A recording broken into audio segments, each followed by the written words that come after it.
ஒரு தாயை நேசிக்க தெரியாதவன், தாயினுடைய உணர்வுகளை புரிந்து கொள்ள முடியாதவன், தாயோடு அன்பாக பேசாதவன், தாயை சரியாக கவனிக்காதவன் சுவர்க்கத்தில் நுழைய முடியாது என்று சொல்கிற ஒரு உன்னதமான மார்க்கம் புனிதமிக்க தீனுல் இஸ்லாம். ஒரு பிள்ளையினுடைய சுவர்க்கத்தையும் நரகத்தையும் தீர்மானிக்கிற மிக அடிப்படையான பொறுப்பை அல்லாஹ் பெண்களாகிய உங்களுடைய கையில் தந்திருக்கிறார்.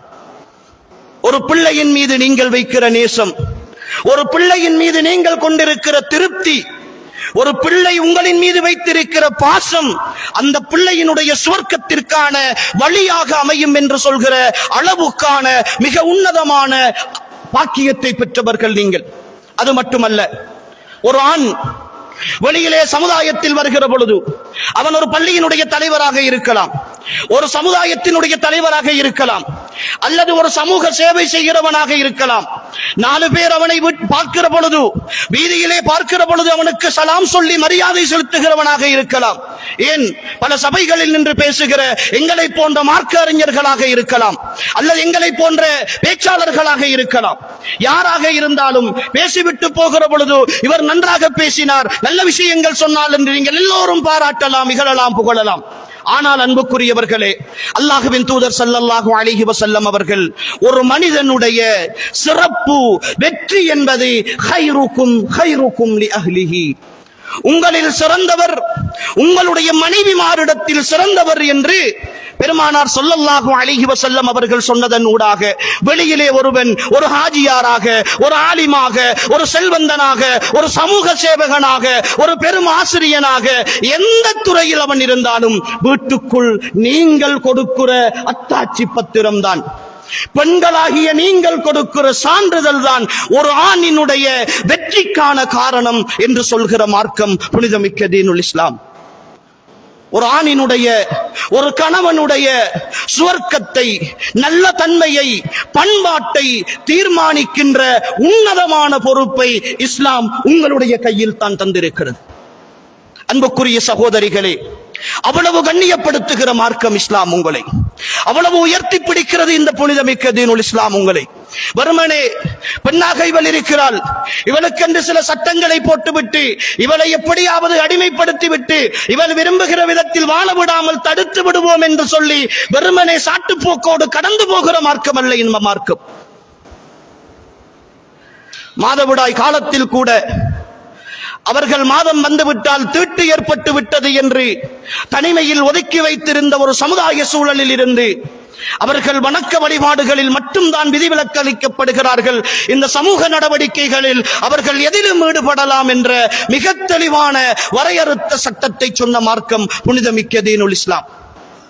அவர்கள் சிரமத்தோடு இருப்பார்கள், வயிற்று வலியோடு இருப்பார்கள், வேதனையோடு இருப்பார்கள். அந்த நேரத்தில் உங்களுடைய உணர்வுகளை நீங்கள் கட்டுப்படுத்தி அவர்களை அன்பு மழை பொழிந்து அவர்களை விட்டு விலகி இருந்து அவர்களுடைய உணர்வுகளை பாதுகாக்க வேண்டும் என்று உங்களுடைய சின்ன சின்ன விஷயங்களை, உங்களுடைய உடலியல் ரீதியான பிரச்சனைகளை கூட அழகாக ஆய்வு செய்து மிக தெளிவாக சட்டத்தை சொன்ன மார்க்கம் புனிதமிக்க தீனுல் இஸ்லாம். அன்புக்குரிய சகோதரிகளே, மாத வலி ஏற்படுகிறது, அதனால் ஏற்படுகிற வயிற்று வலி, அந்த வேதனை தாழாமல் ஒருவேளை அல்லாஹ்வுடைய ஏற்பாட்டினால் நீங்கள் மரணித்து போனால் இந்த பூமியின் ஷஹீதுகளாக மரணித்து போகிறீர்கள் என்று அடித்து சொல்லுகிற மார்க்கம் புனிதமிக்க தீனுல் இஸ்லாம். பிரசவ வேதனையினால் துடிதுடித்து வருகிற அந்த வேதனையினால் மரணித்து போகிற ஒரு பெண் இந்த உலகில் இருந்து ஷஹீதாக விடைபெற்று போகிறாள் என்று அற்புதமாக சொல்லுகிற மார்க்கம் புனிதமிக்க தீனுல் இஸ்லாம். உங்களை வெறுமனே இந்த மார்க்கம் விட்டுவிடவில்லை, உங்களை வெறுமனே இந்த மார்க்கம் விட்டுவிடவில்லை.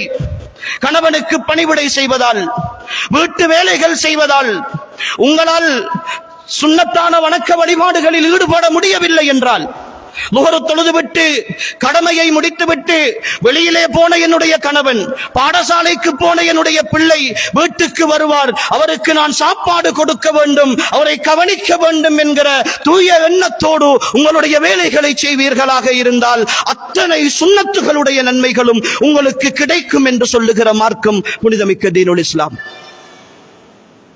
ரமலானுடைய காலம் சஹர் நேரம் எழுந்து தஹஜ்ஜத் தொழுதுவிட்டு பிரார்த்தனை செய்வதற்கோ குர்ஆன் ஓதுவதற்கோ நேரம் இல்லாமல் உங்களுடைய கணவனுக்காகவும் பிள்ளைகளுக்காகவும் குடும்பத்திற்காகவும் சஹர் உணவை ஏற்பாடு செய்து நோன்பு நோற்பதற்காக நீங்கள் ஏற்பாடு செய்கிற பொழுது அந்த சுன்னத்தான வணக்கங்கள் அத்தனையினுடைய நன்மையும் உங்களுக்கும் சரிசமமாக கிடைக்கும் என்று சொல்லுகிற மார்க்கம் புனிதமிக்க தீனுல் இஸ்லாம்.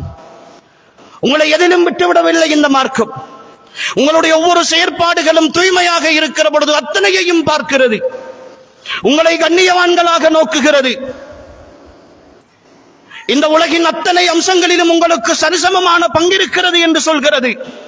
நீங்கள் நன்மைகளை குறையச் செய்தாலும் கூட உங்களுடைய கணவன்மாருக்கும் பெற்றோருக்கும் பிள்ளைகளுக்கும் பணிவிடை செய்கிற காலமெல்லாம் அவர்கள் செய்கிற அத்தனை நன்மைகளிலும் ஒரு பங்கு உங்களுக்கு கிடைத்துக் கொண்டே இருக்கும். நீங்களும் சுவனவாதிகளாக உங்களை தயார்படுத்தலாம் என்று சொல்கிற மார்க்கம் புனிதமிக்க தீனுல் இஸ்லாம். ஒரு பெண்மணி 5 நேர தொழுகை தொழுது தன்னுடைய கற்பை பாதுகாத்து கணவனுடைய பொருளாதாரத்தையும் சொத்துக்களையும் அவன் வெளியிலே சென்றதற்கு பின்னால் பாதுகாத்து அதே நிலையில் மரணித்து போனால் அவள் சுவர்க்கத்தினுடைய 8 வாயில்களில் இருந்து அழைக்கப்படுவாள். விரும்பிய வாயிலால் சுவர்க்கம் போகலாம் என்று சொல்லி சுவர்க்கத்தின் கதவுகளையே உங்களுக்காக திறந்து தருகிற அற்புதமான மார்க்கம் புனிதமிக்க தீனுல் இஸ்லாம். உங்களை எங்கு விட்டு வைத்திருக்கிறது இஸ்லாம்? எங்கு நெருக்கடியை தந்திருக்கிறது உங்களுக்கு? மாத வேதனையில் நீங்கள் துடிக்கிற பொழுது உங்களால் தொழ முடியவில்லை என்றால் உங்களுக்கான தொழுகையின் சலுகையை தந்திருக்கிறது. அந்த தொழுகையை நீங்கள் மீட்டி தொழவே தேவையில்லை என்ற அனுமதியை தந்திருக்கிறது. நோன்பு காலங்களில் உங்களால் அந்த